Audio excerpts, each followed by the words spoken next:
అందరి praise lord. ప్రేమైన దేవుని బిడ్డలారా, ఉదయం లేచి ప్రార్థన చేసుకుంటూ వాక్యం చదువుకోండి.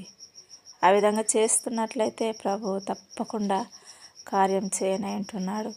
ఈ దినం దేవుని యొక్క వాగ్దానం మనం చూసినట్లయితే యెషయా 54 అధ్యాయము 14వ వచనం. నీవు నీతిగల దానివై స్థాపింపబడుదువు, నీవు భయపడనక్కర్లేదు, బాధించువారు నీకు దూరంగా నుందురు, భీతి నీకు దూరంగా నుండును.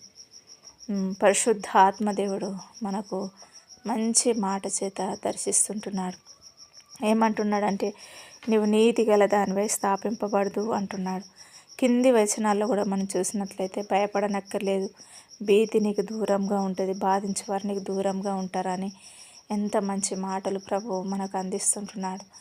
ఎందుకనంటే నువ్వు ఎంత యథార్థంగా, ఎంత నమ్మకంగా, ఎంత విశ్వాసంతో, ఎంత నీతిగా ప్రభు ఎదుట కనపరుచుకున్నావో, ఒక నిజమైన ప్రార్థన ఆయన ఆలకించే దేవుడు కాబట్టి నువ్వు నిజంగా మొరపెడుతున్నావు కాబట్టి ప్రభు అంటున్నాడు నువ్వు నీతి గల దానివై స్థాపింపబడదు అని అంటున్నాడు. ఒక స్తంభాలను ఏ విధంగా ప్రభు స్థాపించే విధంగా చేస్తాడో ఆ విధంగానట నీతి గల ఉన్నవారినట ప్రభు ఆ విధంగా స్థాపించే దేవుడు ఉంటున్నాడు. భయపడకండి, ధైర్యంగా ఉండండి, ప్రభు త్వరలోనే మీ జీవితంలో గొప్ప కార్యము చేయని అంటున్నాడు.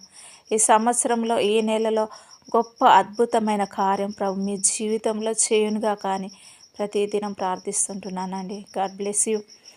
ప్రార్థన చేసుకుందాం. పరిశుద్ధ ఆత్మదేవ, నమ్మకమైన తండ్రి, నీకు వందనాలు, స్తోత్రాలు చెల్లిస్తూ ప్రభు ఎంతమంది బిడ్డలు ఈ యొక్క వాగ్దానాన్ని రిసీవ్ చేసుకుంటున్నారో వారందరి జీవితంలో గొప్ప మేలుల చేత వాళ్ళ యొక్క ప్రార్థనలు అనేకమైన కార్యములు జరుగునట్లు సహాయము దయచేయమని ప్రార్థిస్తుంటున్నాను తండ్రి. వాళ్ళు ఎలాంటి భయంల చేత ఉన్న ప్రభు అవన్నీ వేస్తున్నామలో దూరమైపోను గాక తండ్రి. నీకు వందనాలు, స్తోత్రాలు చెల్లిసి మహిమ తెచ్చుకోమని ఏస్తున్నామలు అడివేడుకుంటున్నాను మా తండ్రి.